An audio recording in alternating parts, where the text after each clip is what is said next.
I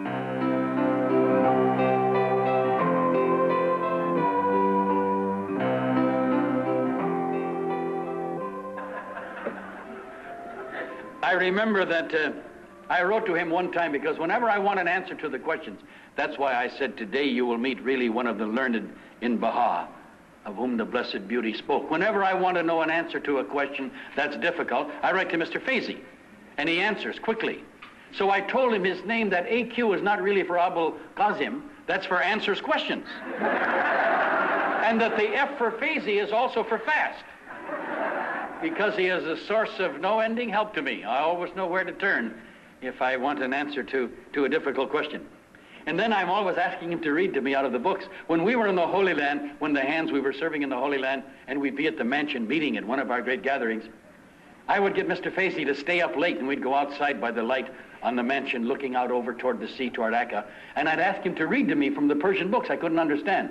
This time I wanted to hear from the Farayed by Mirza Abul Fazl.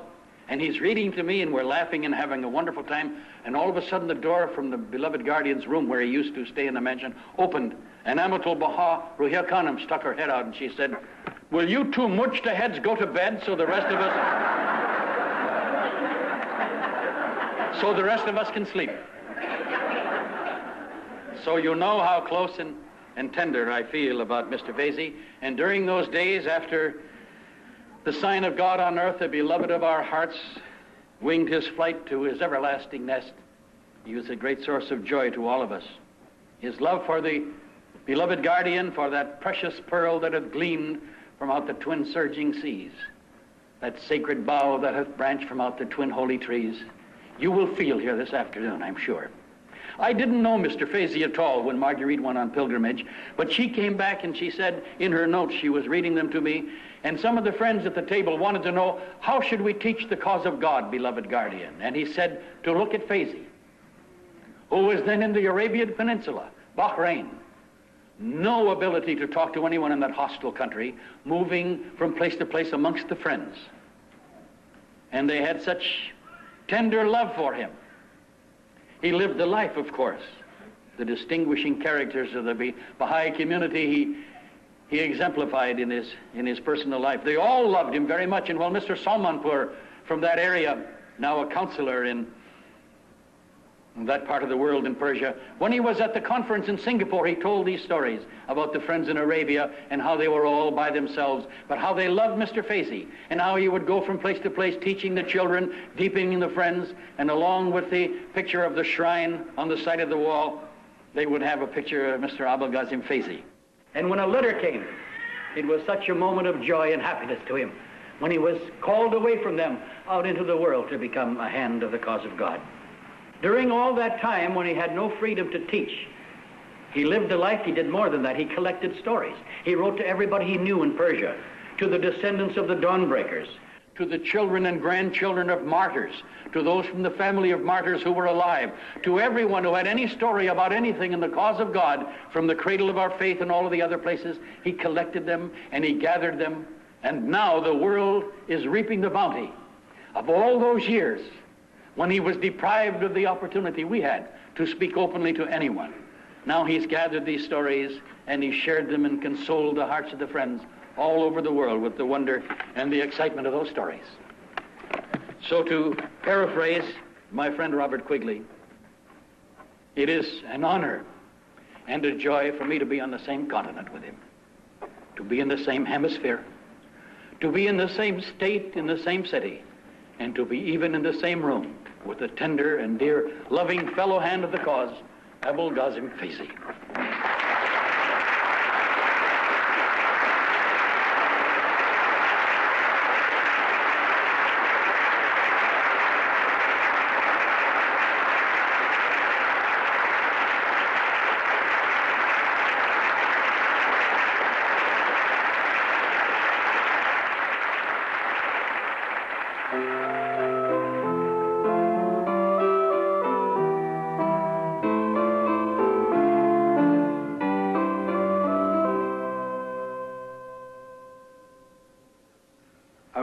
To begin with what the beloved Master has said about hands of the cause. He said, hand of the cause is not a title, is not a rank or position. It's not hereditary. Whoever serves the cause of God is a hand of the cause. Therefore, it's not limited to people. And I wanted to talk about something else, but because this part was read from the Tablet of the World, I decided to change the subject matter and speak to you about this tablet of the World. This really does not apply to all the hands. It applies to a special situation, which will be described to you now. And why do I emphasize so much on this? Because the ideal form of the Baha'i community is this: all of you be the leaves of one tree, the fruits of one tree, the drops of one ocean, the waves of one ocean, the flowers of one garden.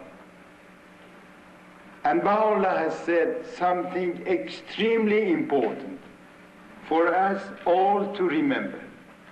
He says, the moment we think of our betterness and our superiority to others, the world is destroyed altogether.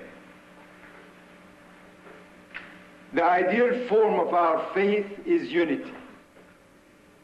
Whenever you have gathered together in any name, in any form, under any title, whether you are in a committee of 5 people or a local assembly of 9, national assembly of 9, or a conference of 7,000, if at the end you feel closer to each other, more united and more in love, that function had been a Baha'i function. Please never allow anybody to think of himself or herself any step advanced to others or any level higher than others. At that moment, we will destroy the faith of Baha'u'llah. Please study the book of Iran, particularly the last pages. Last pages, there is one paragraph in which Baha'u'llah speaks about himself. That will be the greatest lesson for all of us. Please pray that all of us will always remember that we are the children of God, and God is the Father of all. God is superior to all. And no human single person is ever superior to any other person because of anything given to him, granted to him, or confided to him. A story coming out of its context has no value, particularly when it is said about Abdul-Baha or Baha'u'llah. You must know the condition, the circumstances under which Baha'u'llah said a word or Abdul-Baha uttered some sentences. If you just say Abdul-Baha said this, it's useless. When you relate these utterances with the circumstances of the life of the Master and Baha'u'llah, then they will become meaningful. It will not be funny stories or humor, but it will become great lessons of wisdom to all of us.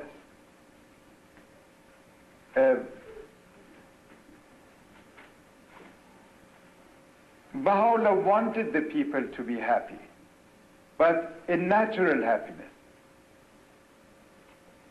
Please, if you forget all the hidden words, and you don't want to study the hidden words, just remember one sentence of the hidden words, where he says, rejoice with the joy of your own heart. Means the treasure house of joy, happiness, fun, humor are here in our hearts. We must open this great reservoir of joy, currents of joy, rivers of joy, oceans of joy here. No material means will ever give us joy and happiness. No material position, rank, power, millions of dollars in all the banks of the world will never create joy in our heart. It's something which should spring out from our whole existence. This is what the words of Baha'u'llah did to the people.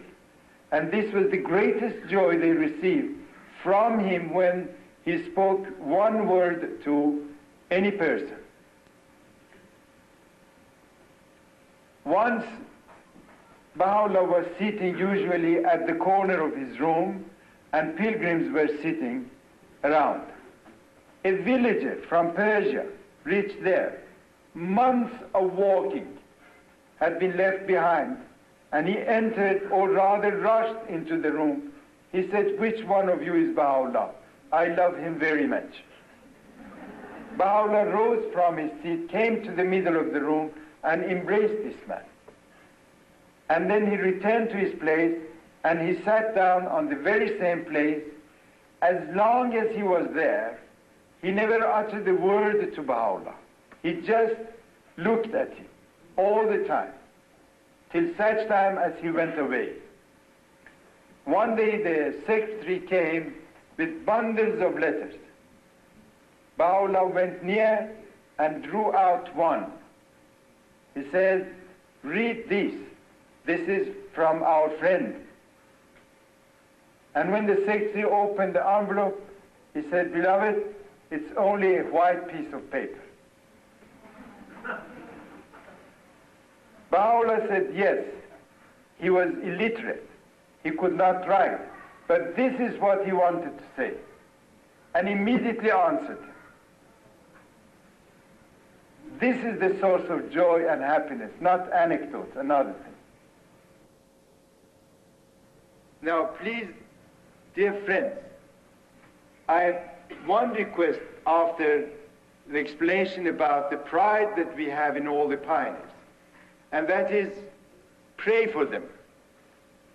If you can't limit your prayers to all the pioneers and say there are many and how can I pray for all of them, adopt some of the countries and the pioneers who live there as your own spiritual child. For example, say a special prayer for the pioneers and the friends of Brazil, or Paraguay, or Uruguay, all these countries, India, which is far away, or the islands of the Pacific. Be sure that every word which you utter in prayers with great intensity and love and detachment will be carried by angels to those places and will give each one of them great force. These are the mysterious forces released by the faith of Baha'u'llah, and we must try them. If we say it's impossible, how can my prayer reach an island in the Pacific? Or I try. The other day I explained to the friends that when the body of the Bab was buried on Mount Carmel, the beloved Master named 5 of the doors in the names of outstanding friends of his time. He said, I named them because some of them worked in the shrine and some others had spiritual affiliation with the shrine. Abdul Baha rewarded Amin, the trustee of Huquq, who was always in Tehran and never in Haifa. And he named one of the doors the door of Amin. He named another door by the name of the greatest scholar that has ever come to the cause of God, Mirza Abul Fazl. He called him Abul Fazail. Abul Faz means the father of knowledge, but Abul Fazail means the father of all knowledges. And he was in Egypt teaching. He did not even have money to come to Haifa, but he had a spiritual affiliation with this grave undertaking of Abdul Baha. And he felt it. Abdul Baha felt this spiritual affiliation. This is what I mean. Establish spiritual affiliations between yourselves and the pioneering posts. and the pioneers, be sure that they will receive the warmth of your prayers, and they will be encouraged to do more. I congratulate the Baha'i community of America for obtaining such a beautiful place in the name of such an illustrious Baha'i of the days of Abdul Baha. As it was said, summer schools are patterns of our Baha'i life. Summer schools are introduction to the Baha'i universities. And they must become historical every season that they are here. Today I said to Mr. Sobhani and other friends, I hope that this place will always be full of the friends at every season, every weekend, so that this place will get the influence of the spirit of the friends and itself will become a center of inspiration and joy to whoever comes here. I remember Marziya Gale came to Tehran. And one day, she went to the house of the trustee of Huquq, the trustee appointed by the beloved guardian. And when she sat, she got up from her chair and said, it seems that something very important has taken place here because my soul is enthralled by it. And the owner of the house said, in this very same place, Amin, the trustee of Huquq appointed by Baha'u'llah, passed away. That's what I mean. The more you come, the more the place will vibrate your presence here. Because we are the servants of Baha'u'llah. We are belonging to his threshold. We are growing under his sunlight. And we are always refreshed by the mercy of his words. There is a vast difference between a Baha'i group and a non-Baha'i group. In the Baha'i group, wherever we are together, we have a plan, we have a goal, and the goal is to save mankind.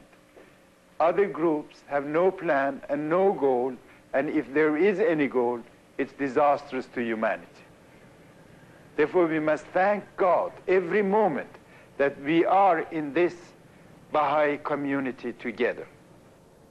One day, the beloved Master met the friends in the pilgrim house, but very, very sad, as if he had been shrunk, and he composed himself within his cloak and sat down sad and sad.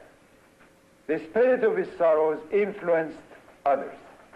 And they all looked at each other, they all loved him, and they wanted to do something to make him happy. I told you that there were 3 or 4 who always tried, I told you yesterday, always tried to make the beloved Master happy. Suddenly the Master raised his head and said, I don't know where the friends have learned the art of backbiting. It was clear that he has heard some of the friends are committing this grave mistake in the Baha'i community. Then one of those 3 got up and said, Beloved Master, from God himself. And the Master smiled and said, how do you dare to say such a thing? He said, I have proof, my beloved Master. Adam ate 1 apple in paradise, and God mentioned this act in the Old Testament, New Testament, and the Quran. Isn't this backbiting? And the beloved Master laughed, and the whole thing was forgotten. If you want to backbite, do something like this, to be mentioned in the holy books of the world. The atmosphere of every Baha'i house should be resplendent with the spirit of prayers and of appreciation of the services of other friends. To find one quality in other persons and speak about it. Say, for example, this gentleman is always ready to hold meetings in his house. Though much trouble for him and his wife, but for the sake of the cause he undergoes this trouble. Let the children hear. The children will try to emulate all these examples given to them and explained to them. If somebody is generous in his contribution, for example, to buy a Baha'i center, somebody says, I'll pay most of it. There is a man in India, let's mention him. Whenever they want to gather contributions, he gets up and says, I go out of the meeting. Whatever all of you collectively will give, I'll give double of it. Now, what is the effect of this? Everybody will try to give more so that he will give more. And he has always been right, always faithful. Immediately, he draws a check and gives. And from an invisible source, God always has his treasure full. He is the one who mortgaged his commercial house for the purchase of the land in India for the Baha'i school, which is now a prominent school. In 1952, he did it. He borrowed money, mortgage was all his factory and everything. And gradually the friends gathered the money and gave. Now we have a wonderful school, and you must be proud that the headmaster of the school is from America. Dr. Ray Johnson and Mrs. Johnson and their children are there to educate the children of Arabia, the children of the pioneers, the children of Persia, the children of India. These are four sources of children going to that school, because Arabia is very near to India. And even the Muslims are sending their children there. You will be delighted where you go to the school and see the Arab children are educated amongst the Baha'i children there. And when you tell them chant a prayer, and gets up and says Allah Akbar and chants a prayer. And when he goes back home, supposed to Mecca or Medina, where it's very difficult to be Baha'i, they may chant these prayers to their own parents, and God knows what the result will be, because these are the words of God. And they're like pure seeds. They'll be sown in the pure hearts of the people. We are in a world of plenty. Everything is available for the people of the world in plenty these days, except one thing: that spiritual atmosphere which existed in the prison of Akka does not exist in this prison of world for all of us. Now, in a few hours, people come from the farthest east to the farthest west. Science, technology have created all these means for man to travel easily, to be comfortable, to meet each other, and to see the new sceneries of different countries in the north and south, east and west. But unfortunately, man has not yet been able to bring two hearts together. On the contrary, the more we have these means, the more hearts are separated from each other. The more people are prejudiced against each other. The more hatred exists in the world. At such a time, when there is no hope for humanity, there is no hope for the destiny of man on this planet, all such great events took place in the city of Akka for the supreme manifestation of God, so that we will open our eyes and see both sides of affairs, what man is doing to the supreme manifestation of God and what he is doing for mankind.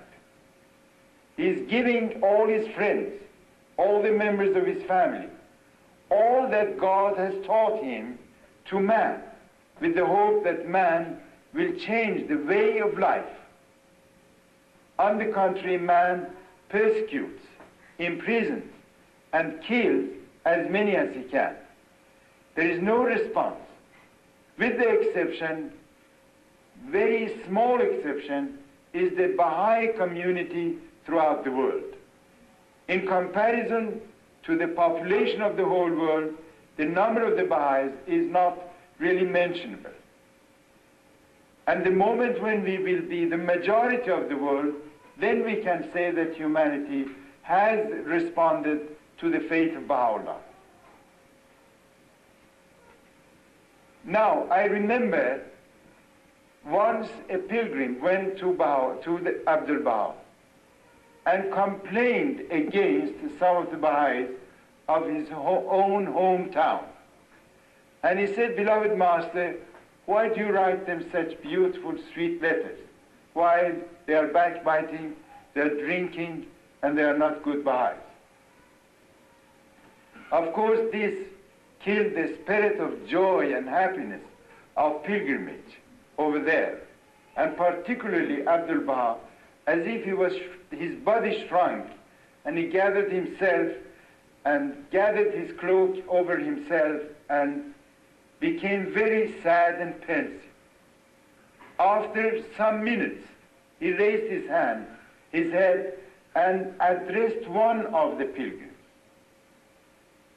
He said, "Imagine, the body of Baha'u'llah is hanging between heaven and earth.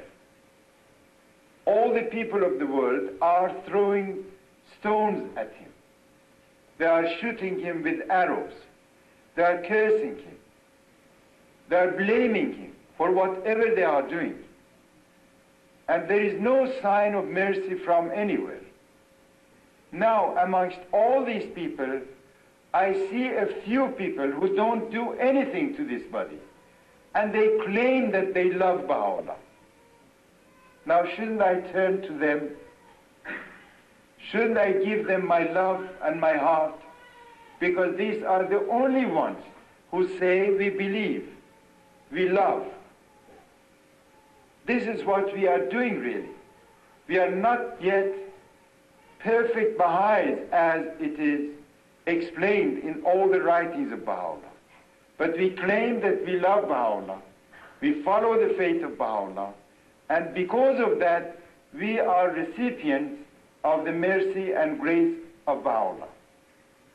Just to prove to you, I would like to give you a very slight illustration of the life of the first Jew who became Baha'i in Iran.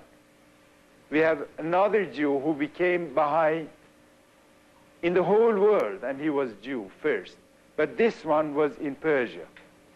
He was a doctor.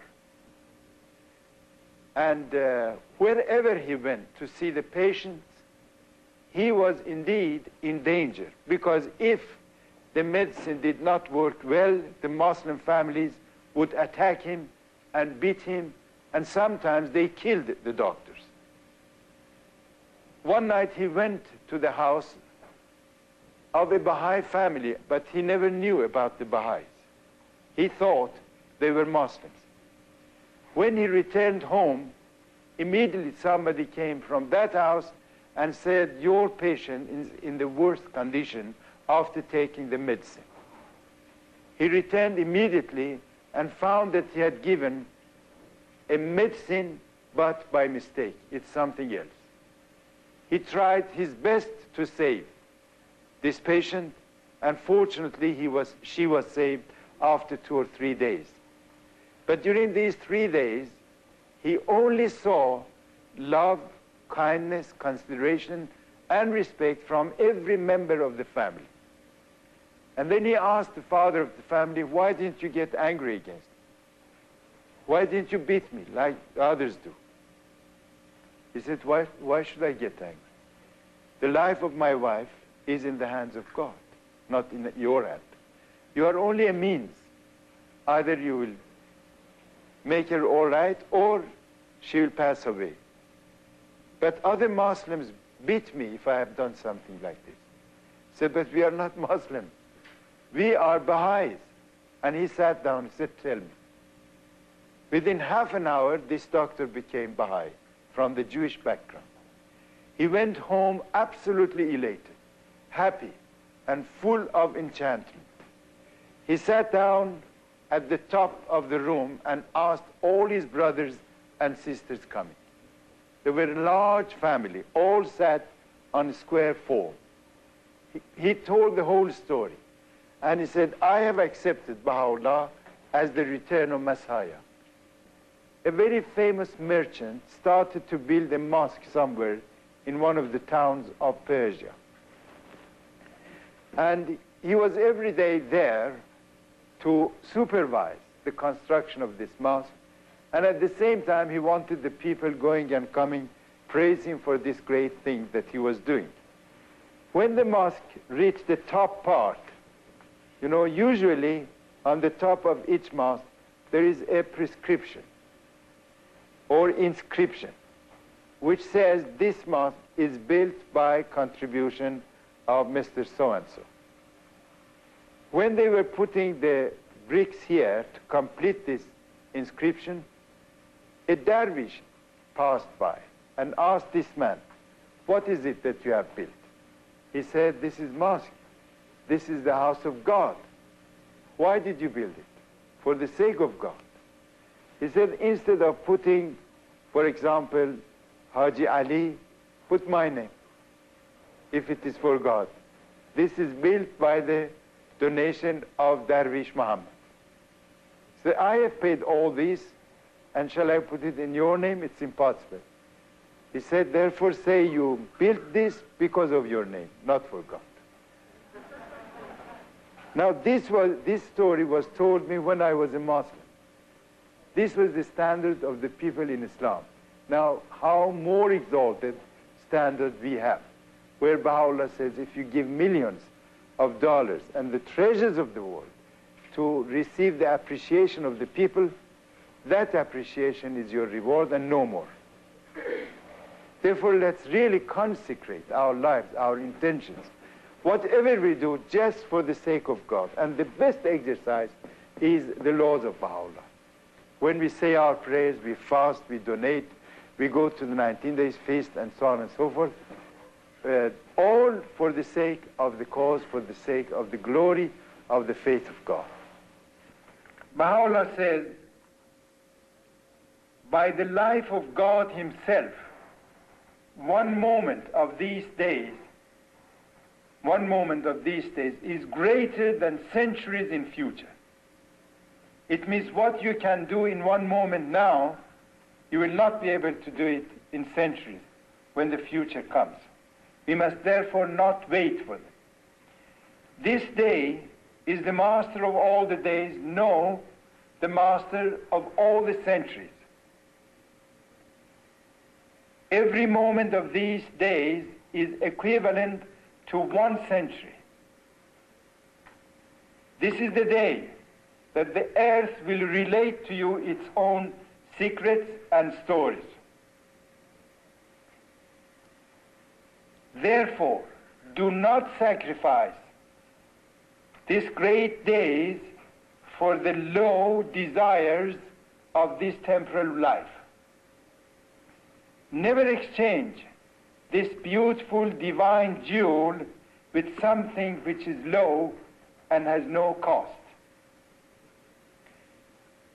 Be grateful to God that you are born in this century, because this is the century of the truth of God. This is the century of God himself. An atom of this day is a sun.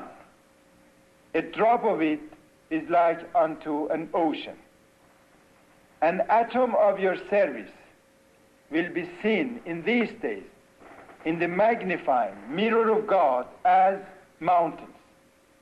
And one drop of your service will be seen like oceans. Ere long, the power of the faith of God will encircle the pillars of human life. All voices will be quiet, except the voice of Ya Baha'u'llah, Allah, which will be raised to heaven.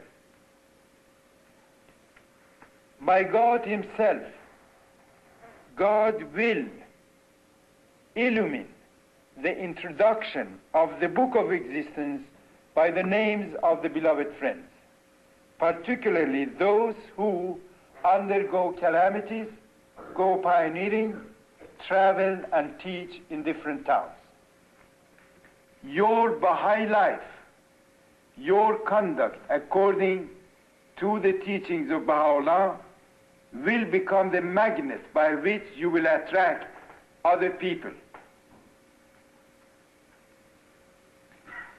There are many things about women, their capacities, their potentialities. Abdul Baha says many of a women will be manifested who will become the stars in heavens of servitude. Therefore, they must spend their time to train their thoughts, to polish their souls. And when they are gathered together, they should not even talk about weather. They must learn the proofs of God so that they can teach others. These are all about women. Never be satisfied with low aim and material life. If in doing so they'll become the ornaments of the whole world of humanity. In this way, they'll hand in hand with men will go to teach and propagate the faith of God. In this field, he says, many women will precede men, will do more than men do. Women have the greatest possible potentiality. They are affected very soon, and they get enthused very intensively. But those who did not follow this divine plan for themselves, they were utterly forgotten, and the only thing remained of them was to become the personal or the characters of stories and plays. For example, Zenobia, Antoinette, the Queen of France, and many others. Nothing has remained of them, but when men want to write stories, the central figures will be these names only, that's all.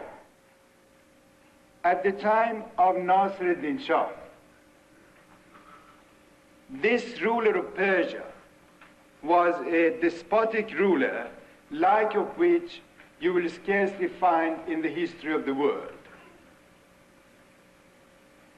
He suffocated any breath of progress in Persia, but at the same time he wanted to show off that he was a progressive ruler of that country. Towards the end of the life of Baha'u'llah, I mean 1890 or 1891, some of the Persian students returned from Europe and translated 2 books from French into Persian. These 2 translations contained some ideas of renovation of Persia, rebirth of the ideas of the glory of Persia, and so on and so forth. The king heard about it, and he was in wrath about this work to have been done in his country while he is alive. Now, as he wanted to show that he is a progressive ruler, he is not against literature, he is not against translation, not against any new printed book. What did he do? He first imprisoned the Baha'is, so that the news would be spread all over Persia that the king is again against the Baha'is, imprisoning them to defend the faith of Islam. 3 hands of the cause were imprisoned. 2 of them were sent to Qazvin. 1 of them remained in Tehran, but in prison. And the 2 persons who had translated those 2 books also were sent to Qazvin to be imprisoned with the Babis. The people only knew about the Babis being incarcerated, but not about those 2 translators. They were imprisoned. Baha'u'llah calls the prison fortified prison, a very strong dungeon in Qazvin. It had 2 stories, one downstairs under the ground and the other one up on the level. Those 2 young men were having a very beautiful furnished room. They were allowed to have whatever they were in need of from their own houses. Special servants had been sent to serve them every day. But our 2 Baha'i prisoners were down below the cellar, their feet in bonds and fetters, and the food provided for them was consisting of castor oil and a piece of dried black bread. That was all they gave them twice in 24 hours. One day, after some months, they decided to go and visit them and find out what was the cause of all these merrymaking down below.